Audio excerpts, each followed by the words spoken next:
c'est en fonction des capacités de ceux qui veulent recevoir des exercices spirituels, c'est-à-dire en fonction de leur âge, de leur culture ou de leur don, qu'il faut appliquer ces exercices. De même, c'est dans la mesure où chacun aura voulu se disposer qu'il faudra lui donner des exercices pour qu'il puisse trouver davantage d'aide et de profit. Donc, pour recevoir Dieu, recevoir l'infini qu'on désire, c'est pas évident. Il faut être prêt, donc se préparer, se disposer à recevoir. Cela suppose deux choses. Adapter les exercices spirituels, c'est-à-dire les moyens qu'on prend pour rencontrer Dieu, les adapter aux capacités de chacun. On retrouve le réalisme ignatien. Et d'autre part, travailler la volonté du candidat spirituel, travailler son désir et lui faire des efforts d'ouverture, de disponibilité à Dieu qui se donne. Dans la vie spirituelle, voilà, ça c'est facile à comprendre. Hein. Dans la vie spirituelle, chacun a son rythme. Hein. Il n'y a pas de modèle standard, de chemin unique. C'est une perpétuelle réadaptation. Tout le contraire des règles et des lois uniformes et rigides des fondamentalismes. Pas de prêt-à-porter pour le chrétien, mais du sur-mesure. Le Seigneur est trop respectueux de la personnalité de chacun. Ça c'est clair, c'est facile. Hein. Pour trouver Dieu, en vivant nos désirs humains, eh bien voilà, il faut trouver notre rythme, nos moyens. Il faut vraiment en vouloir Dieu, voilà, mais en même temps, il ne faut pas vouloir, comme on l'a vu pour Saint Ignace, vouloir prendre des moyens qui nous dépassent. Hein. Il faut trouver nos propres moyens. Cela reflète non seulement le réalisme ignatien, mais l'optimisme ignatien. L'homme barre sur sa destinée. Il n'est pas prédéterminé. Il est maître de la conduite de sa vie. Hein. Ça, c'est pas évident pour beaucoup de le comprendre, ça, hein, ou de l'accepter. Hein. Donc, vous avez la maîtrise de votre vie. Il ne faut pas croire que vous êtes téléguidé par on ne sait pas quelle force. Hein. Vous pouvez conduire votre vie dans le bien. Il faut y croire. Cette adaptation spirituelle doit se faire sur toutes les composantes essentielles de la vie spirituelle. La prière. Chacun doit trouver son rythme, sa méthode, sa meilleure posture pour prier, à genoux, assis ou debout. Vous voyez, hein? Chacun trouve. Bon. La pénitence, l'effort ascétique, le retrait, la distance par rapport aux choses et aux personnes habituelles. Hein? Toutes les formes de renoncement, tout cela doit être adapté à chacun et maîtrisé librement par chacun. C'est clair, hein? Je n'ai pas besoin de faire commentaire. Hein? Et surtout que chacun n'oublie pas l'essentiel. Au lieu de chercher à faire des performances ascétiques et spirituelles. Ainsi Ignace écrivait à François de Borgia, épris de longues prières et d'aspirations ascétiques extrêmes, au lieu de chercher à verser un peu de votre sang, il vaudrait mieux chercher de manière plus directe le Seigneur de tous, je veux dire ces dons très saints, une foi, une espérance, une charité très vive, la joie et le repos spirituel, les larmes, une consolation intense, l'élévation de l'esprit, des impressions et illuminations divines. Nous devons désirer ces dons, tout ou en partie, et ces grâces spirituelles, dans la mesure où ils peuvent nous aider pour la plus grande gloire de Dieu. Donc chacun doit chercher ce qui lui convient le mieux. Hein, c'est pas vouloir faire des exercices spirituels trop durs, ou vouloir partir en mission pour changer le monde, verser son sang, être un martyr. L'essentiel, c'est de vivre une foi, une espérance, une charité adaptée. Voilà. Hein. On ne copie pas les autres, on essaye de vivre ce qui nous convient en prenant les moyens qui sont à notre portée. Se disposer à recevoir, c'est donc préparer le terrain que nous sommes au don de Dieu. La vie spirituelle n'est pas du forcing, du volontarisme crispé et tendu, c'est un travail sur soi et non sur Dieu. Sur soi pour accueillir le don de Dieu, la grâce de Dieu, qui finiront toujours par nous être donnés. Donc un travail sur soi, Dieu est là, il veut se donner. Mais pour entrer en moi, il faut que je m'ouvre à lui. Donc je fais un travail sur moi, mais un travail détendu, un travail, je dirais pas facile forcément, mais un travail à ma portée. Pas vouloir faire des choses qui sont trop exceptionnelles et trop difficiles parce que, comme on l'a vu pour lui, ça risque de faire l'effet contraire. Ne jamais faire le forcing, donc un exercice qu'on doit tous faire, si on adapte ce qu'il vient de dire dans notre vie, ne jamais faire le forcing des efforts volontaristes, crispés pour progresser spirituellement, mais se rendre disponible à la grâce de Dieu et attendre qu'elle rende nos efforts faciles et féconds. Ça va comme ça, hein? Donc c'est facile à comprendre ça. Il faut faire des efforts, mais pas de forcing, pas trop. Il faut travailler sa nature, mais pas trop la contraindre, parce qu'elle va se rebeller. Hein. Voilà. Ça va comme ça? Bon, chercher Dieu. Chercher Dieu en toutes choses, donc, est une des devises des jésuites. Chercher Dieu n'est pas être constamment en recherche, comme on dit aujourd'hui, hein. Je suis en recherche. Donc. Pour saint Ignace, chercher Dieu, c'est rechercher la volonté divine sur soi, tout en attendant que Dieu se communique et se donne gratuitement pour faire adhérer de l'intérieur à sa volonté. C'est donc chercher le chemin à suivre et attendre le don pour le suivre. Pour chercher la volonté de Dieu, c'est-à-dire la vérité de soi et de sa destinée, il faut d'abord se détacher d'un attachement désordonné aux créatures. Ne pas vouloir les choses et les personnes pour soi, mais pour la gloire de Dieu. On ne voudra, ni ne cherchera rien d'autre en tout et pour tout, qu'une plus grande louange et gloire de notre Seigneur. Donc voilà la méthode jésuite. Hein. Attachement, détachement, rattachement. C'est un peu compliqué, je vais vous expliquer. L'attachement. Il faut s'attacher aux choses, puisque Dieu est dans toutes les choses, d'accord? Mais il ne faut pas s'arrêter aux choses pour elles-mêmes. Il faut se détacher des choses pour arriver à se rattacher à Dieu, d'accord? Dieu est dans tout, donc je le cherche partout, donc je m'attache à tout, à ce que je fais. Et en même temps, ben, je ne m'arrête pas à ce que je fais, j'essaie de trouver Dieu dans ce que je fais. Donc je me détache de ce que je fais et je m'ouvre à Dieu quand il se donne à moi. D'accord? Donc, c'est le jeu spirituel proposé par Ignace. S'attacher aux créatures en les aimant passionnément, mais pas pour elles-mêmes, pour Dieu. Se détacher d'elles en n'en faisant pas un but, mais un moyen de glorifier Dieu en elles. Tout rattaché à Dieu, mais en donnant à Dieu le poids, la couleur, l'intensité, la vie trouvée dans les créatures. Les attachements, détachements à privilégier, c'est la rencontre avec les personnes spirituelles, avec qui une conversation spirituelle est possible. Je cherchais, selon mon habitude, toutes les personnes spirituelles pour m'entretenir avec elles. Bon, alors, je vais reprendre tout ça, et vous me direz si vous avez bien compris. Je prends l'exemple de la nature. S'attacher. Vous aimez tous la nature, la montagne. Il y a le soleil, on ne va pas trop se plaindre des moments. Donc, je cherche Dieu dans la nature. Donc, je regarde, je contemple. Hein. Voilà. Mais en même temps, quand je vois, ben, je ne m'arrête pas à la nature. Hein, je ne m'arrête pas au nuage, au ciel bleu ou à la montagne. Je dis, mais Dieu est derrière. Donc je me détache des choses pour elles-mêmes. Comment Dieu est derrière ça? Et à un moment donné, ben, je sens que Dieu est là. Et donc je ne contemple pas seulement la nature, mais Dieu dans la nature. D'accord? Voilà. Alors si on fait ça avec les personnes, il faut faire pareil. Si on applique ça, s'attacher aux créatures en les aimant passionnément, mais pas pour elles-mêmes, pour Dieu. Ceux qui ont des enfants ou des petits-enfants, hein, vous les aimez passionnément, j'espère. Voilà. Mais il ne faut pas vous arrêter à ces personnes. Ils sont là, je les aime, mais en même temps, ben voilà, je les aime pour Dieu. Je vois comment Dieu est en elles, ou comment le fait de les aimer me rapproche de Dieu. Vous voyez ça? C'est ça qui est difficile, mais c'est ça. Hein? Donc, alors, comment vous voyez ça? Ça, c'est vraiment la méthode jésuite. Hein? Dieu est dans toutes choses, donc dans ce que j'aime, mais en même temps, je ne dois pas m'arrêter à ce que j'aime. Je dois me détacher pour trouver Dieu en elles et les aimer comme chemin vers Dieu, ou aimer Dieu à travers elles. Voilà, c'est bon comme ça? Alors, comment vous voyez ça? Parce que ça, c'est vraiment quelque chose de concret qu'on doit appliquer. Quand on aime ce qu'on fait, ou qu'on aime des personnes, ben oui, il faut aller plus loin. Hein. Et donc, pour trouver Dieu, et goûter Dieu dans ces personnes, ça peut être dans ce que je fais, dans mon travail. Hein. J'aime créer des choses, j'aime faire ceci, j'aime écrire, très bien. Mais en même temps, l'écriture que je fais, ben, je ne dois pas m'arrêter en disant j'écris bien ou j'aime bien écrire. Comment le fait d'écrire m'élève et me fait sentir que Dieu est là, d'accord? Alors, vous pouvez réagir à ça? C'est difficile? Ça va? J'aimerais trop, par exemple, que mes petits-enfants qui ne sont pas baptisés connaissent Dieu. Ah, ça c'est... J'aimerais que mes enfants qui ne sont pas baptisés connaissent Dieu. Voilà. Eh bien alors, qu'est-ce qu'il faut faire? Donc vous les aimez, vos enfants?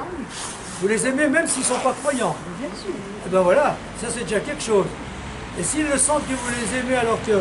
Voilà. Bon. Mais en même temps, eh bien, ce qu'il faut faire, c'est... Peut-être, c'est peut-être pas facile à faire, mais est-ce que les aimer, vos enfants, vous rapproche de Dieu? Eh ben voilà. Eh ben c'est ce qu'il faut faire. Pour le moment, vous ne pouvez pas aller plus loin. Vous ne pouvez que les aimer encore plus, même s'ils ne sont pas croyants, mais en même temps les aimer parce qu'ils sont un chemin vers Dieu. Le fait de les aimer, ben, vous élève vers Dieu, vous rapproche de Dieu. Voilà. Eh ben on ne peut pas aller plus loin pour le moment. On peut prier pour eux. On peut prier pour eux. Voilà. Mais si justement ils prennent conscience de ça, ben, ça sera un beau témoignage. Et pour le moment, on ne peut pas faire autre chose que de donner ce témoignage de cet amour de Dieu qu'eux-mêmes vous aident qui vous aide à faire grandir. Ils se posent des questions. Ils se posent des questions Ben, ils se posent des questions. On doit vivre un petit peu. Un jour en famille, j'ai une de mes petites filles, on était en train de déjeuner. Elle n'avait pas pu aller à la messe. Elle me dit, mamie, quand tu ne peux pas aller à la messe, alors qu'elle n'a eu aucune connaissance de Dieu, aucune formation, pas baptisée, rien. Mamie, qu'est-ce que tu fais? Et d'elle-même, elle a dit, ah ben tu pries alors, mamie. Ah ben voilà. Donc il y a quelque chose sans rien dire qui passe. Il faut toujours croire. Il y a quelque chose sans rien dire qui passe, mais il y a des moments où aussi il faut répondre aux questions.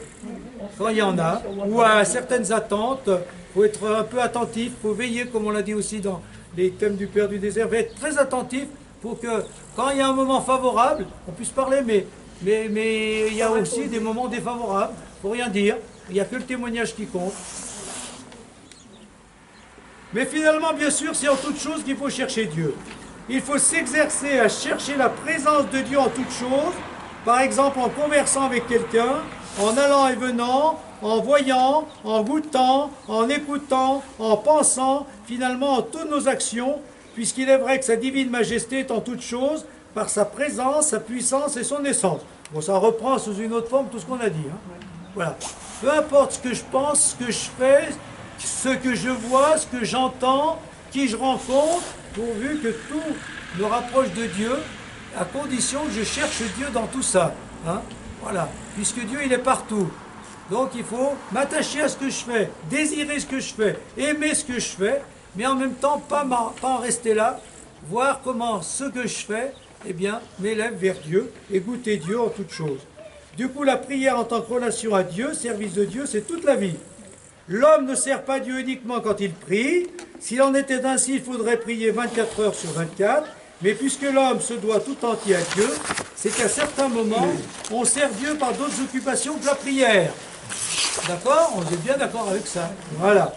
Habitué à cette recherche de Dieu en toutes choses, saint Ignace pouvait dire à la fin de sa vie, toutes les fois et à toute heure où je veux trouver Dieu, je le trouve. Donc vous voyez bien, hein, il insiste là-dessus. Dieu est toujours, il est partout, on peut le trouver. Et Dieu, c'est cette présence qu'on rencontre quand on fait bien les choses, mais qu'on n'en reste pas à ce qu'on fait. Quand on s'attache, on se détache et on se rattache à Dieu.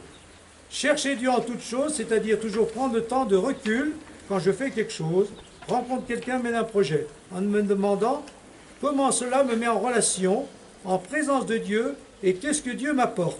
Joie, paix, élan, espérance, amour. Donc vous voyez ce qu'il faut faire. Hein. Voilà. Et ça, à propos de tout ce que vous faites, vous posez la question, de temps en temps, vous arrêtez. Tiens, qu'est-ce que je suis en train de faire en ce moment? Qu'est-ce que ça produit en moi? Et est-ce que ce qui se produit en moi me rapproche de Dieu? Hein. Voilà. De la joie, de la peine, de la satisfaction, un élan, voilà. Donc, c'est ça. Ça va comme ça? Bon. Apprendre à prier. Pour Ignace, prier, c'est pas nouveau ça, vous l'entendez souvent, c'est parler comme un ami parle à son ami ou un serviteur à son maître. Tantôt on demande une grâce, tantôt on s'accuse d'une chose mal faite, tantôt on confie ses affaires et on demande là-dessus conseil et dire à notre Père. Donc simplicité, dialogue libre de la récitation Donc, simplicité donc, du dialogue libre, de la récitation officielle. Qu'est-ce que ça veut dire ça? Il y a les deux. Ah oui, oui, de la récitation officielle, oui. Mais aussi méthode, et sur ce plan, là, Ignace est précis et détaillé. Alors voilà, la prière jésuite, vous connaissez un petit peu, hein. Voilà. Donc, premièrement, il faut bien prier, donc il faut toujours rester simple, pas compliqué. Mais si on veut une méthode, voilà sa méthode. Premièrement, me mettre en présence de Dieu, être présent à Dieu, me dire que je compte pour lui, qu'il est là, qu'il m'aime. Avoir l'esprit et les yeux tournés vers le haut pour échapper aux distractions et préoccupations d'en bas, pour humblement mesurer la distance entre moi et Dieu, pour croire et sentir que je suis dans le cœur de Dieu malgré ma petitesse. On peut en rester là, à cette mise en présence, à cette présence de Dieu présent à moi. Ou prolonger la méditation d'un sujet qui donne de la matière, de la nourriture à la prière. Voilà donc le premier temps. Il fait chaud, non? Vous avez chaud, vous là-haut? Moi, je pose la veste. Second froid, ils ont bien descendu ici. C'est bon, là. Hein? Vous avez chaud, là? Ça va? Voilà. Voilà, donc, le premier temps de la prière, se mettre en présence de Dieu. Penser à Dieu, qu'il est là, qu'il m'aime. Je me mets en présence de Dieu, tout simplement. On va rester là, c'est déjà pas mal. C'est une rencontre avec Dieu toute simple. Voilà. Et puis, si on veut développer ça, eh bien, prolonger la méditation d'un sujet qui donne de la matière, de la nourriture à la prière. Donc, si je prolonge, je suis en présence de Dieu, mais pour nourrir cette relation avec Dieu, ben, je peux prendre un sujet de méditation.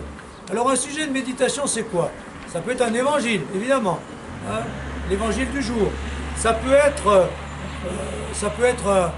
un livre spirituel, voilà. Ça peut être un événement, voilà. Je reviens sur un événement que j'ai vécu, voilà, par exemple. Donc, je prends un sujet. Et pour arriver à bien le méditer, je peux faire tout de suite, hein, voilà. Je prends un sujet, un évangile, je médite là-dessus. Et puis, comme on l'a vu la dernière fois, méditer, c'est goûter. Je goûte un mot, je goûte une phrase, je goûte une idée. Et puis, en goûtant, ben, je me sens encore plus en présence de Dieu. Hein, voilà. C'est simple, hein, ça va?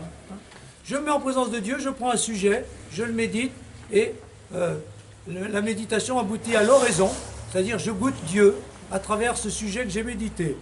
Voilà.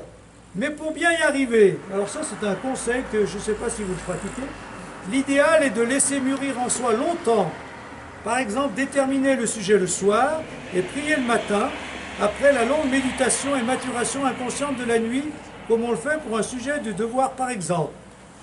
Quand on commence à prier à partir du sujet choisi, on peut, pour donner plus de corps à la prière, le situer dans un lieu, par exemple imaginer une scène d'évangile, le bord du lac de Tibériade, le Tabor, jardin des Oliviers. On peut choisir une attitude corporelle appropriée, à genoux, assis, debout, marcher. Puis on doit se laisser porter par le cœur plus que par la raison. Non pas discourir ou raisonner, mais ressentir et goûter. Sentir et goûter les choses du dedans. Enfin, tout cela peut se terminer par le colloque, l'entretien simple du cœur à cœur, comme celui d'un ami avec son ami pour demander, remercier, se faire pardonner. Il faut laisser alors le cœur parler en toute familiarité et en toute simplicité. Alors je vais reprendre ça, vous avez vu un peu en gros, hein, donc si je reprends tout pour que vous l'intégriez bien, donc je me mets en présence de Dieu. Et ensuite, je choisis un sujet, par exemple l'évangile du jour, ou un événement, la mini-retraite ou telle célébration, ou la rencontre avec quelqu'un où j'ai senti quelque chose qui s'est passé dans ma relation avec Dieu. Donc, et pour l'idéal, ça je ne sais pas si beaucoup le font, on y pense la veille et on laisse mûrir ça. Ça je ne pratique pas beaucoup comme ça, moi. Mais enfin bon. Vous pratiquez ça, vous? Ça je le fais pour les homélies ou pour d'autres choses. On commence à, puis après on laisse mûrir, hein. Puis ça vient, les idées viennent après. Mais pas tellement pour ça. Bon, ça c'est pas obligé. Mais après ensuite, donc si je laisse mûrir, très bien. Mais si je n'ai pas le temps de laisser mûrir, ben, je commence par, comme on dit, hein, voilà. J'imagine le sujet, je développe un peu, mais surtout, avec une certaine attitude corporelle. Hein. Il y en a qui méditent mieux assis, d'autres mieux debout, d'autres mieux en marchant. Voilà, peu importe. Mais surtout donc, on doit se laisser porter par le cœur plus que par la raison. Donc il faut goûter quelque chose. Goûter ce qui me rapproche de Dieu. Voilà ce que j'ai dit tout à l'heure. Et goûter le plus longtemps possible. Merci Seigneur pour cette joie, voilà, pour cette parole qui m'interpelle, que je découvre, pour ce sentiment. Et enfin, tout cela peut se terminer par le colloque, c'est-à-dire à la fin de ce temps d'oraison, eh ben, ça c'est un peu la méthode jésuite. Je demande quelque chose au Seigneur, ou je le remercie, ou je demande pardon, demande une grâce. Voilà. Mise en présence, méditation sur un sujet, oraison je goûte, ce que le sujet me permet de vivre dans ma relation avec Dieu, je goûte ce qui me rapproche de Dieu, et ensuite je termine en disant, Seigneur, allez maintenant, viens m'aider à faire ceci, ou pardon pour cela, ou merci pour ceci ou cela. Voilà. Présence, méditation, oraison, colloque. Ça va comme ça?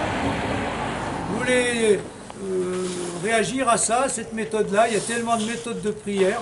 Hein. Et le fil conducteur, c'est rester simple. Pas compliqué, hein. Pas de vouloir faire des choses, rester simple dans cette relation avec Dieu. Et avec le cœur. Et avec le cœur surtout. Le mot important, c'est le cœur et pas la tête. Ça va comme ça? Bon.